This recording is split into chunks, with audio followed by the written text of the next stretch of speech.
여러분 안녕하세요. 선생님 손 보이죠? 반갑습니다.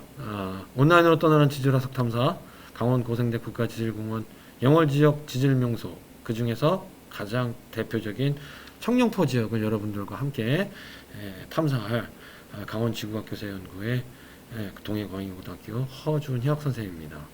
반갑습니다. 조금 선생님이 마스크를 쓰고 와서 조금 미안하긴 한데 일부러 그랬어요. 사실 오늘은 선생님이 그 지질 탐사를 나갈 때 쓰는 모자를 쓰고 나오려고 했는데 녹화하기 전에 깜빡 잊고 집에 두고 나왔어요. 나이를 먹으니까 자꾸 이제 이런 깜빡 증상이 있어요. 그래서 뭔가 좀 특이한 걸 하려고 했는데 마스크를 쓰고 나오는 게 좋을 것 같다. 왜? 코로나니까. 그래서 자나깨나 코로나 조심해야 되니까 집에서든 어디서든 코로나 항상 조심하시길 바랍니다. 뭐 구체적으로 이제 우리가 이제 청룡포에 대해서 알아볼 건데 청룡포 하면 뭐가 떠오르나요? 청룡포 하면 대표적으로 그죠? 뭐 역사 좋아하는 학생들은 알겠지만 단종 그죠? 조선의 왕 비운의 왕 17살의 짧은 나이에 숨을 거둔 그 단종의 한과 넋이 어려있는 곳이다라는 걸 많이 알고 있죠. 근데 여기 이제 인문학적인 내용, 역사적인 내용뿐만 아니라 지질학적으로도 상당히 중요하고 우리나라의 하천 지형, 하천에서 형성되는 다양한 그 지형들을 대표하는 그런 유명한 곳입니다. 그래서 선생님이랑 같이 지금서부터 청룡포와 관련된 숨겨진 이야기들을 한번 살펴봅시다. 자, 오늘 우리가 청룡포에 대해서 이제 배울 거는 이게 크게 네 가지 있어요. 한 가지 이제 숨겨놨는데 다섯 번째는 이제 선생님이랑 같이 문제를 간단하게 풀어보는 건데 쉬워요.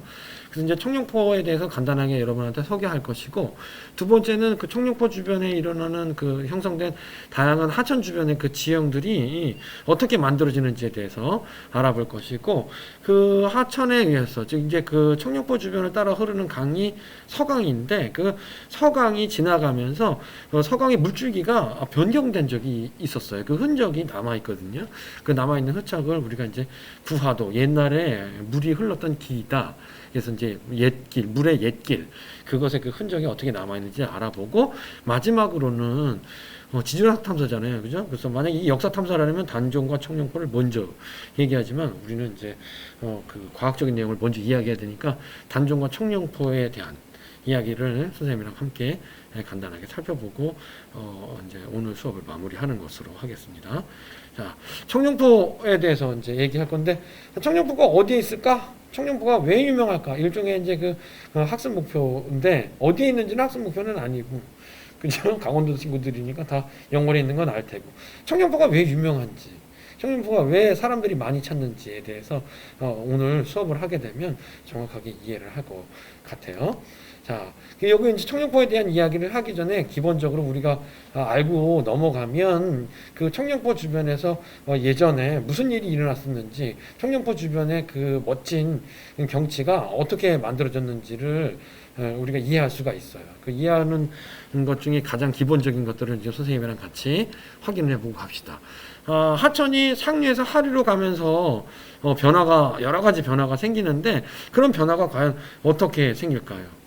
대표적으로 이제 그 상류 지역에 해당되는 것이 이제 여기 강원도 동해시의 그 무릉 계곡을 이야기하고, 그 다음에 오른쪽에 보면 경기도 양평군 양수리 많이 들어본 적 있을 거예요. 그 지역이 있는데, 이렇게 강이 하천이 상류에서 하류로 가면 어떤 변화가 생기는지 한번 이 빈칸을 채워봅시다.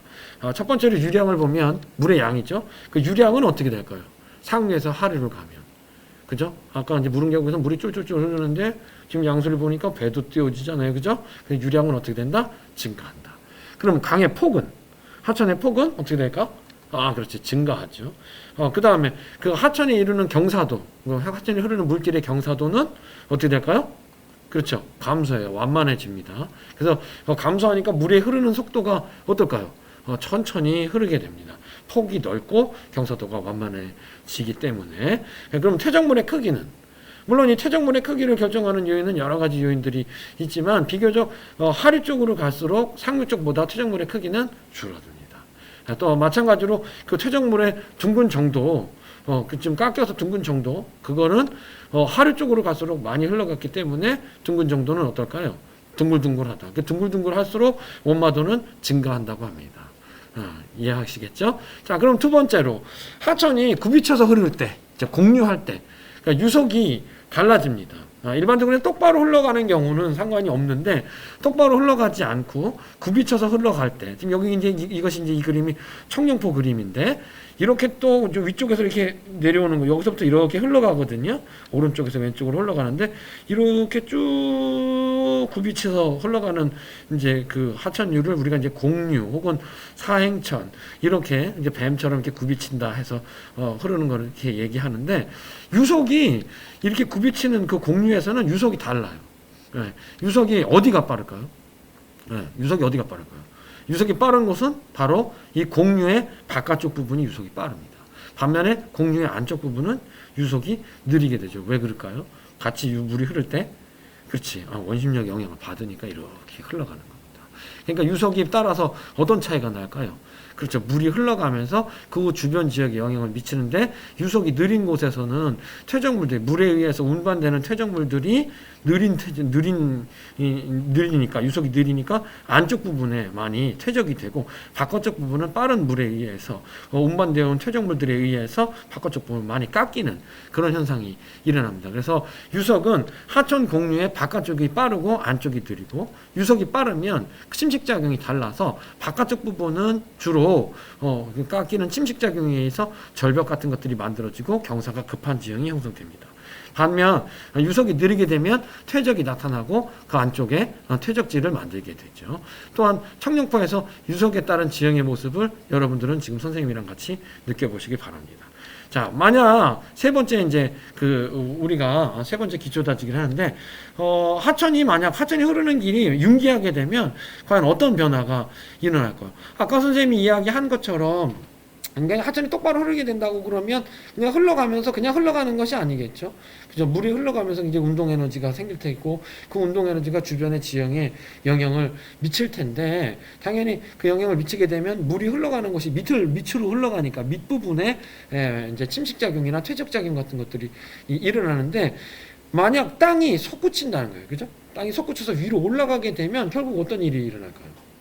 그죠? 당연히 하천이 융기하게 되면 어떻게 된다? 물이 어떻게 돼? 아래로 내려가겠죠. 그 주변 땅덩어리가 올라가니까 그럼 물에 의한 침식하는 힘이 어떻게 될까요? 아래쪽으로 쏠립니다. 그래서 그거를 우리가 뭐라 하냐면 하방 침식이라고 합니다. 그래서 하방 침식이 활발해지고 하방 침식이 활발하게 되게 된다 그러면 하천이 흐르는 바닥면 그리고 그 수면과 주변 지역의 높이 차이가 당연히 커지게 되겠죠. 그래서 옛날에 평탄한 지형을 흐르던 하천이 만약에 융기가 일어나서 하천이 있는 그 지역이 융기가 일어나서 쭉 솟구치게 된다 그러면 그죠? 당연히 물이 아래쪽을 파고 내려가면서 계곡을 만들겠죠. 그렇죠. 계곡을 만들 것이고 그 높은 산지를 굽이치는 그런 하천을 만들게 되는데 그런 하천을 일반적으로 우리는 뭐라 그러냐? 감입공류 하천이다. 이렇게 이야기합니다. 즉 감입공류 하천은 높은 산지의 계곡 사이를 흐르면서 침식하면서 흘러가는 그런 하천들을 감입공류 하천이다. 이렇게 이야기합니다. 그래서 이제 감입공류 하천이 형성이 되겠죠. 자, 그래서 이제 청룡포 주변에도 이제 영월도 대표적으로 이제 산이 많은 지형이니까 그 청룡포 주변을 따라 흐르는 서강도 대표적인 뭘까요? 감입공류 하천이고 그 감입공류 하천인 서강에 의해서 청룡포의 지형이 만들어진 거거든요. 그럼 청룡포는 어떤 특징을 가지고 있는지 한번 살펴봅시다. 청룡포의 위치를 먼저 소개시키면 지금 여기 슬라이드에 나와 있죠. 이렇게 약간 이렇게 비킬까요? 이쪽으로 비켜야 되겠네. 그래서 여기 보면 강원도 영월군 영월읍 청룡포로 3번지 113. 그래서 이제 그 주소지로 따지게 되면 남면 광천리 산 67-1번지 이렇게 돼 있는데 2008년에 강원도 명성 제50호로 지정해서 보호하고 있습니다. 청룡포의 특징에 대해서 간단하게 설명을 해보면 청룡포 주변에 분포하는 지층들은 지금으로부터 대략 언제쯤 형성된 거냐면 대략 한 4억 8천만 년에서부터 4억 한 3천만 년 전쯤 형성된 고생대 전기에 형성된 지층인데 그 중에서 우리나라는 이제 고생대 지층이 크게 이제 두 개의 지층이 있는데 고생대 전기에 형성된 지층 중에 가장 위쪽의 지층이 분포합니다. 그 고생대 지층 중에 가장 위쪽에 있는 지층을 구성하고 있는 암석은 주로 어떤 암석이냐면 석회암류가 주로 분포하게 되고, 특히 청룡포 입구 중에는 여러분 고등학생들 2학년 같은 경우에는 그 퇴적암이 만들어지는 과정 중에 속성작용을 알고 있죠. 그 속성작용으로 형성된 돌로마이트류가 분포합니다. 이 돌로마이트도 석회암류와 마찬가지로 탄산염암이라고 이야기해요. 탄산염의 기본이 돼서 다른 이제 양이온이 결합해서 만들어진 거예요. 그게 돌로마이트류가 분포하고, 일부에서는 이제 셰일도 있고, 일부에서는 이제 그 아래쪽 부분 이제 하부 쪽에는 기반암 쪽에는 약간의 여감도 있다고 하는데 주로 석회암류가 분포합니다. 그 다음에 이제 청룡포는 청룡포를 따라 흐르는 강을 이제 무슨 강이라고 한다 그랬어요? 서강이라고 한다 그랬죠. 그 영월에는 강이 되게 많아요.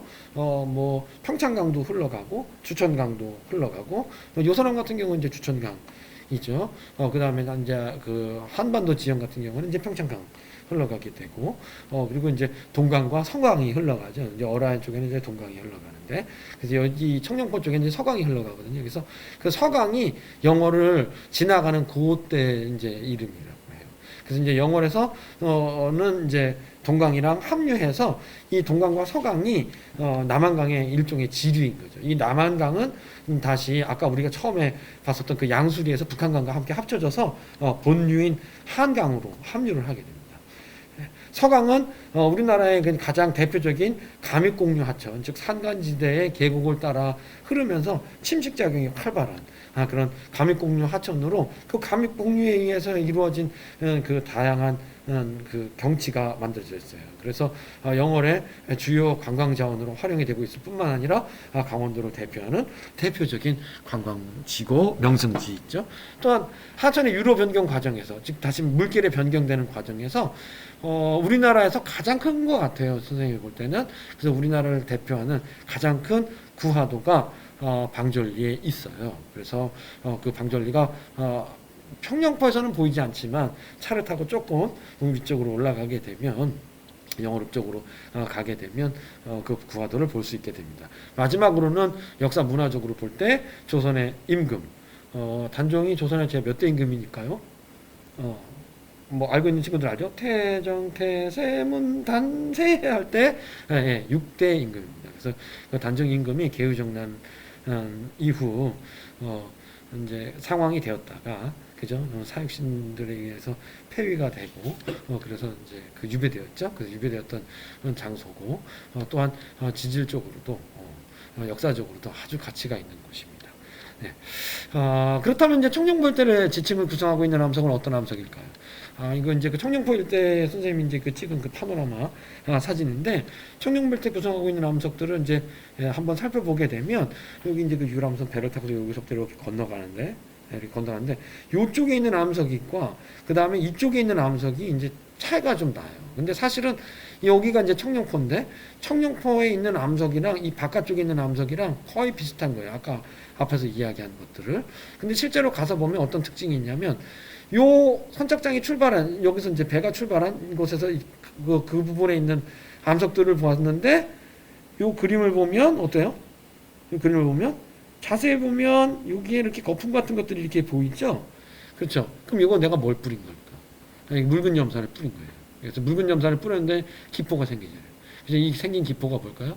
이산화탄소입니다. 따라서 이 암석은 뭘까? 석회암입니다. 그리고 여기 암석을 보면 어때요? 각이 져 있죠? 그렇죠? 그리고 주변의 암석들도 각이 져 있어요. 그렇죠? 그런데 이쪽에 있는, 이쪽 주변, 청룡포에 있는 암석을 살펴보면 어떻게 돼 있을까요? 이게 둥글둥글해요. 그러니까 아까 처음에 본 것처럼 둥글둥글한 정도가 크니까 원머더가 크죠. 똑같이 묽은 염산을 뿌렸는데, 이거 선생님 손이에요. 묽은 염산을 뿌렸는데 여긴 기포가 발생하지 않아요. 비슷한 색깔, 여기 나와 있는 약간 회색의 색깔이 보이는, 똑같은 색깔을 보이는 암석에다가 뿌렸는데 여기서는 기포가 발생하지 않아요. 그럼 이거는 석회암이다, 아니다. 석회암이 아니라는 거죠. 그렇죠. 요거는 사암입니다. 자세히 보면 사암이에요.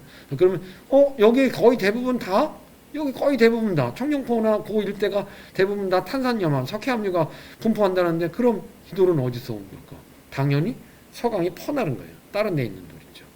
그렇죠. 다른 데 있었던 돌이 온 거라는 겁니다. 그래서 청룡포 주변에 어떤 암석이 분포하는지 우리가 확인을 했죠. 자, 그렇다면 청룡포의 감익공유 하천은 어떤 특징을 보이고 있을까요? 그 청룡포 주변에 흐르는 그 서강은 우리나라의 대표적인 감익공유 하천인데, 이 물이 흐르면서 침식과 퇴적작용으로 인해서 옛날의 물길이 변하기도 하고, 그 변해서 만들어진 옛날의 물길, 그걸 확인할 수도 있고, 또한 중간중간에 침식작용했을 때 지층이 융기한 단구면이나 또는 공유에 의해서 마치 중간 부분이 동그란 핵을 형성한 것처럼 그런 다양한 지형의 모습을 가지고 있거든요. 그래서 우리 지구과학 같은 경우에서는 이 감익공유와 관련된 것을 다루진 않는데, 수능의 사회탐구 영역, 특히 한국지리 쪽에서는 감익공유 하천을 다루기도 해요. 그래서 5분 EBS 5분 사탐으로 보면 감익공유 하천을 보게 되면 어떤 내용이 나와 있냐면 이렇게 나와 있죠. 중생대 말에 우리나라는 아주 오랜 침식작용을 받아서 거의 준평원 상태에 있었다고 설명을 합니다. 그런데 신생대 제3기 전반에 걸쳐서 경동성 요곡운동이라는 걸 받았대요. 그러니까 경동성이라면 동쪽을 얘기하는 거죠. 그랬을 때 이 요곡운동이라는 건 이렇게 융기가 일어나서 이게 습곡작용을 많이 받았다. 그래서 그 결과 하천의 밑쪽 하방 침식력이 강해져서 평평했던 지대를 공유가 흐를 때 그 공유가 흐르는 곳에서 이게 이제 융기가 일어나게 되면 그 높은 산에서 산과 산 사이, 즉 계곡을 형성하면서 굽이치는 감익공유 하천이 형성된다고 이제 그 사탐에서는 이렇게 이야기합니다. 물론 이제 과학에서도 이제 지구과학에서 지질학에서도 비슷하게 이야기하죠. 그래서 영월은 이렇게 동강과 서강, 평창강이나 혹은 주천강과 같은 그런 강들이 흘러서, 또한 강원도에는 이런 영월 주변의 강뿐만 아니라 인제, 철원 그런 곳에서도 그 내린천 같은 인제 내린천 같은 것들이 감익공유 하천을 이루는 거예요. 그래서 그 감익공유 하천들이 흘러가면서 강 주변의 지형을 침식하고 퇴적하는 그 과정에 아주 많은, 아주 빼어난 그런 경치를 자랑하는 하천 지형을 만든다는 거죠. 그래서 청룡포 그래서 이제 세 번째로 우리가 이제 살펴볼 거는 뭐냐면, 그렇다고 하면 이제 청룡포에 옛날에 물길이 있다라고 할 텐데, 그 청룡포의 물길이 어떻게 되느냐? 선생님이랑 이제 여기 구글 어스 지도를 여기 한번 살펴보게 되면 여기가 청룡포거든요. 그쵸? 그 청룡포의 주차장이 이쪽에 있는데, 저기 멀리 영월을 따라 움직이게 되면 영월 읍내로 가기 전에 청룡포 쪽으로 빠질 때 큰 다리를 한번 지나고 여기 터널이 이렇게 있거든요. 이 터널을 빠져나오면 이제 영월 읍내로 들어가는 거예요. 그래서 이제 요 터널 근처 들어가기 그 직전 요 다리 있는 곳에서 살펴보게 되면 요 위성사진 보면 어때요? 서강이 이렇게 이 방향으로 이렇게 굽이쳐서 이렇게 흘러가잖아요. 여기 청룡포가 이렇게 있으면서 여기가 이게 굽이치는 마치 동그란 핵처럼 보인다. 그래서 요거는 이제 우리가 공유핵 또는 미엔더 핵 이렇게 얘기하는데, 얘가 처음서부터 이렇게 흘러갔다라는 게 아니라는 거죠. 뭐냐면 여기 보니까 여기 보이나요? 이렇게. 그쵸? 그리고 실제로 이쪽에 보면 물이 고여 있어요. 실제로 물이 이런 식으로 고여 있어요. 그럼 옛날에 여기 물이 있었다. 그러면 만약 서강이 예전엔 물길이 이렇게 갔었는데, 그쵸? 이게 잘려서 지금 현재 이렇게 갔다는 거죠. 그 얘기는 이쪽이 옛날에 어디였다? 과거 서강이 흘렀던 물길이었을 가능성이 매우 남다는 거죠. 만약에 이곳에 물길이 있었다라고 한다고 그러면 하천 유역에서 볼 수 있는, 그쵸? 강변에서 볼 수 있는 다양한 흔적들이 남아 있겠죠. 선생님들은 그 다양한 흔적을 찾기 위해서 이곳을 뒤졌어요. 네, 뒤졌어요. 어떻게? 만약 예전에 물길이었다고 하면 예전의 물길은 아마도 지금과 같은 이런 슬라이드 화면처럼 형성이 될 거라는 거죠. 무슨 말이냐? 하천이 이렇게 굽이쳐서 흐르게 되면 아까 이야기한 것처럼 굽이치는 하천의 바깥쪽은 유속이 빠르고 안쪽은 유속이 느리잖아요. 그죠? 그래서 바깥쪽은 침식력이 강한 공격면 혹은 공격사면이 되고, 안쪽은 유속이 느려서 퇴적이 많이 이루어지는 보호면 혹은 건설사면, 퇴적사면이 됩니다. 그렇죠? 그러니까 이런 식으로 계속 흐르게 되면 요 바깥쪽은 계속 심하게 깎이고 이쪽은 계속 퇴적이 되겠죠? 여기서 반대편은 오른쪽이 심하게 깎이고 왼쪽이 퇴적이 되겠죠. 그런 식으로 계속 물이 흘러가면 오른쪽 그림처럼 이렇게 굽이친다는 거예요. 그죠? 이렇게 굽이친다는 거죠. 그래서 이게 점점 더 시간이 더 흘러가게 되면 어떻게 될까요? 안쪽은 퇴적이 심하게 일어날 테고 바깥쪽은 심하게 깎여버리니까 결국 안쪽에 퇴적물들이 쌓여서 그쵸? 예전 물길로 남고 새로운 것을 여기가 요쪽이 다시 어떻게 될까요? 여기가 굽이쳤으니까 이쪽이 깎이면서 또 얘는 이쪽으로 깎이니까 요 가운데가 잘록해진다는 거예요. 여기 이렇게 깎이고 이렇게 깎이고 그러면서 고속도로처럼 길이 나고 옛날 물길과 그 사이로 이게 물이 흘러간다는 거죠. 그죠? 그랬을 때 퇴적이 더 일어나게 되면 결국 이쪽에는 물만 남고 이쪽으로 고속도로처럼 지나간다는 거죠. 예, 그래서 옛날에 물길이 남았다. 그 옛날 남은 물길을 우리는 뭐라고 한다? 구하도. 그렇게 얘기하고 이것이 만약에 구하도로 물이 계속 흘러가서 그 중간에 섬처럼 남으면 하중도라고 얘기해요. 그 하중도에 남아가 하중도처럼 있는데 만약 이것이 물길이 완전히 잘려서 호수가 딱 형성이 되게 되면 소뿔처럼 생겨져 있는 그런 호수다 해서 우가코라는 것이 이제 형성이 됩니다. 예. 그래서 이렇게 됐다는 거죠. 그 중에 이제 일부가 방전리에 있다는 거예요. 그래서 구하도의 증거를 찾았더니 이게 이제 여기가 이제 청룡포거든요. 그럼 이제 서강이 이렇게 흘러가니까 옛날에 흘렀던 강이 이렇게 흘러서 이쪽으로 이렇게 계속 흘렀다고 하면 이쪽에 있는 산지가 여기 청룡포처럼 비슷했을 거라는 거죠. 그렇다고 하면 아까 본 것처럼 이 안쪽에는 퇴적물들이 쌓이고 바깥쪽으로는 침식이 됐잖아요. 그럼 여기도 이렇게 굽이쳐서 흘렀다고 하면 그 굽이쳐서 흐른 곳의 안쪽 영역에 퇴적물들이 쌓여 있을 것인데 그 퇴적물들은 아까 선생님이 본 것처럼 어떤 퇴적물? 이런 퇴적물들이 있을 거라는 거죠. 그쵸? 뭐 원마도가 좋은 둥글둥글한 퇴적물들이 있을 거라는 거예요. 그래서 요 물길들이 있는 곳을 아마 여기가 물길 흘러갔다면 이런 퇴적물이 있을 것 같아서 그 근처를 가서 딱 봤더니 이렇게 있어요. 가서 땅을 파봤더니 이렇게 있어요. 그렇죠? 그럼 이게 바로 뭐라는 거예요? 예전에 물이 흘렀던 그 하천이 흘렀던 흔적이라는 거예요. 그리고 실제로 이쪽에도 지금 물이 고여 있는 게 보이죠. 그죠? 그래서 요렇게 옛날에 서강이 이렇게 물을 흘렀던 그 구하도의 증거를 우리는 여기서 확인할 수 있는 겁니다. 그러면 이제 마지막으로 선생님이랑 청룡포에 숨겨져 있는 단종의 이야기를 한번 볼 건데 아까 처음에 선생님 이야기한 것처럼 단종은 조선의 몇 대 임금이다? 6대 임금이다. 그렇죠. 그래서 아버지, 그러니까 단종의 할아버지가 세종대왕인 거예요. 그 세종대왕의 이제 손자. 근데 이거 세종대왕의 손자가 세종대왕의 아들한테 쫓겨난 거예요. 아들한테. 그래서 세종대왕의 첫 번째 아들은 문종인데 일찍 죽었어요. 세종대왕이 죽고 나서 얼마 안 있다가 일찍 죽고 아주 어린 나이에 이제 단종이 왕으로 됐는데 수양대군 세조가 왕위를 찬탈했죠. 그래서 더 이상 이제 단종이 있으면 상황으로 계속 있으면 뭐 알겠지만 단종을 계속 왕으로 복위시키고자 해서 뭐 여러 충신들이 계속해서 반란을 일으키려고 하다가 적발이 된 거죠. 성공을 안 하고. 그러다 보니까 이제 결국엔 세조가 너 더 이상 있으면 안 되겠다 골 아프니까 그래서 이제 유배를 보냈는데 유배를 보낸 지역이 어디다? 청룡포라는 거예요. 그래서 청룡포를 보면 청룡포에 가보면 뭐 단순하게 그림 이렇게 되는데 위성 사진을 보면 이렇게 돼 있잖아요. 요 뒤쪽은 되게 산이 높아요. 경사도 되게 급하고 그리고 이쪽으로는 서강이 이렇게 굽이쳐서 흐르게 되니까 만약에 비가 많이 와서 막 유량이 늘어나게 되면 여기 절대 못 나오는 거지. 육지에 있는 마치 하나의 섬처럼. 이 청룡포가 계속 서강이 이렇게 흘러가면 아까 얘기한 것처럼 이 안쪽은 깎이고 여기도 깎여서 여기 사이가 짤록해지면 여기가 또 부하도가 되고 이렇게 고속도로 또 나겠죠? 그런 식으로 될 만큼 여기는 한번 들어가면 나오기가 어렵다는 거죠. 수영 잘하는 사람은 뭐 가능할 수 있을지 모르겠지만 한번 들어가면 나오기 어려울 거더라. 그래서 그쪽으로 보낸 거 나오지 말라고. 그런데 이제 되게 웃긴 건 뭐냐?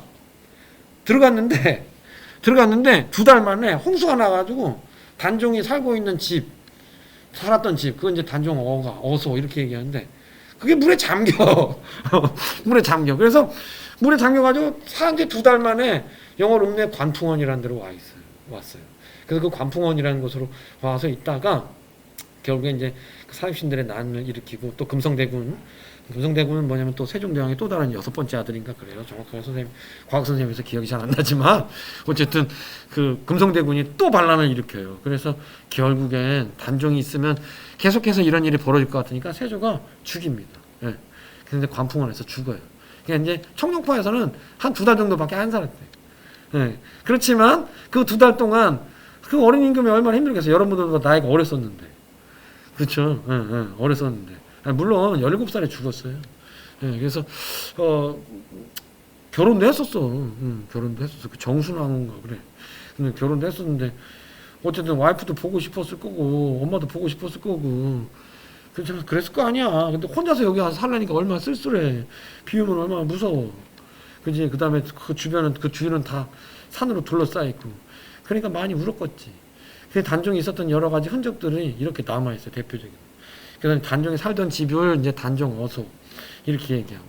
그 다음에 이제 거기 보면 단종이 예전에 살았다라는 거를 기록해놓은 단종 묘제 본부 시 유지비가 있고, 그 다음에 세 번째나 3번의 지역에는 뭐가 있냐면 단종이 살았기 때문에 이 지역을 보호해야 한다. 그래서 함부로 들어오지 마라 라는 거를 영조가 비석으로 세워서 글을 남겼어요.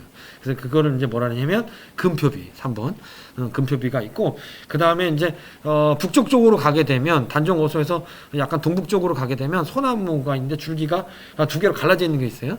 아주 높은 소나무가 있는데 그 줄기가 갈라진 부분에 단종이 거기서 신세한탄하면서 울었대요. 노래도 하고. 그러면서 그 소나무를 관음송이라고 하고, 고향을 그리면서 이렇게 그 서강의 물을 바라봤던 노산대랑, 그 다음에 소원을 빌었던 탑, 망향탑, 궁궐을 그리면서 한 그 망향탑이 이렇게 있어요. 6번에. 그래서 이제 망향탑은 가장 높은 곳에 있어요. 북쪽으로. 그래서 만약에 여러분들이 가게 되면 망향탑 주변에 가면 그 탐방로 데크를 따라서 움직이게 될 텐데 그쪽에서 서강에 보이는 쪽이 아주 깎아지는 절벽입니다. 마찬가지로 5번도 깎아지는 절벽이에요. 그래서 거기서는 좀 조심해야 돼. 떨어지면 죽을지도 몰라, 진짜로. 네, 아주 높아. 네.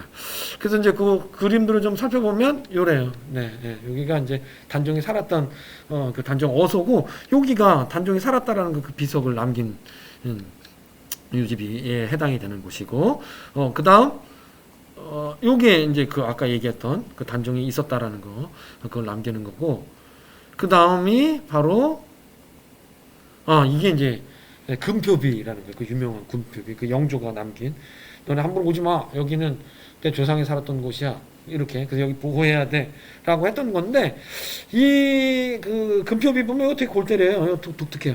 이 금표비를 이루고 있는 함석은 어떤 함석일까? 이 금표비 요 표석 자체는 석회암입니다. 네, 석회암. 이게 석회암인지 아닌지 확인하고 싶다고 가서 묽은 연사 뿌려대고 그러면 안 돼. 그럼 큰일 나는 거야, 또. 문화유산 훼손이니까. 근데 이 아래쪽의 돌은, 이 기단석은 석회암이 아니에요. 선생님 직접 가서 확인해 보니까 이제 화강암 같은 생각이 들었어요. 예. 그래서 풍화를 많이 받았지. 예. 벌써 이제 영조 때면 한참 지났잖아. 이제 금표비고, 요 구경 가다가 오줌 마려면 뒤로 가면 돼요. 여기 화장실이에요. 예. 이건 화장실. 이건 그냥 아니야. 그냥 화장실. 에어컨도 있어. 그 다음, 예, 이게 단종이 요 사이에 올라가서 신세한탄을 하는 노래도 하고 그랬다는 거예요. 얘랑 같이 대화도 하고. 그래서 이제 이걸 관음성이라고 하고, 워낙 수령이 오래된 나무라서 이렇게 떠받치고 있어요. 떠받치고 있어요. 그리고 여기가 노산대. 단종 왜 노산대냐면, 단종이 왕에서 폐위가 되고 청령포로 유배될 때 노산군으로 강등이 됩니다. 노산군. 대군도 아니고 노산군. 그래서 이제 그 노산대라는 이름을 붙인 거고, 지금은 아마 갈 수 있을 거예요. 여기 공사 중이더라고, 최근에 가보니까. 그리고 여기가 망향탑입니다. 북쪽 면에 있는 거. 벌써 깊어 보이죠? 이쪽이 절벽으로 보이죠? 이거 내다보다가 조심해야 돼. 여기 난간이 그렇게 높지 않아요. 그리고 이거 막 건드리면 안 돼. 뭐 소원 빈다고 여기다가 또 돌멩이 올려놓고 그러지 않기를. 예, 그래서 청룡포의 그 단종에 관련된 그 숨은 이야기가 상당히 많아요. 그래서 여러분들이 청룡포를 가게 되면 이렇게 이제 그 자연과학이랑 그리고 인문사회과학, 인문과학이 서로 이렇게 어우러져 있는 멋진 곳이니까 단종의 숨은 이야기들도 함께 살펴보길 바랍니다. 그래서 선생님이랑 오늘 한번 알아본 그 형성평가를 아주 간단하게 한번 풀어봅시다. 되게 쉬워요. 단순해. 첫 번째, 청룡포 일대에 주로 분포하는 석회암 지층은 주로 언제 형성된 것일까요? 아까 선생님 이야기했는데 객관식. 첫 번째는 고생대 전기. 두 번째, 고생대 후기. 언제다? 4억 8천만 년에서 4억 3천만 년 그 사이에서 만들어진 거라 그랬어. 그 중에서 가장 위쪽에 있다. 그렇죠? 고생대 전기에 해당이 됩니다. 두 번째, 청룡포 일대를 흐르는 서강처럼 산간지대 골짜기 사이를 침식하면서 굽이치면서 흐르는 하천을 무엇이라 할까요? 첫 번째, 자유공유. 두 번째, 감익공유. 예, 2번이 정답입니다. 마지막 세 번째, 몇 번째일까요? 청룡포에 유배되었던 비운의 왕 단종은 조선의 몇 번째 왕일까요? 네 번째? 다섯 번째? 여섯 번째? 네. 선생님의 일관성이 있습니다. 1번이 답은 1번, 2번이 답은 2번. 그럼 3번의 답은 3번이지. 그렇죠? 자, 선생님이 뭐 강의 시간이 조금 길었어요. 30분 넘었는데 청룡포에 대해서 선생님이랑 같이 알아봤습니다. 시간 여유가 된다면 조금 더 길게 여러분들이랑 이야기하고 싶은데 그럴 수 없어서 아쉽고 선생님이랑 같이 함께 청룡포를 코로나가 끝나서 직접 같이 탐사할 수 있는 그런 기회가 앞으로 오길 바랍니다. 남은 시간 즐거운 시간 보내고 늘 행복하길 바랍니다. 안녕.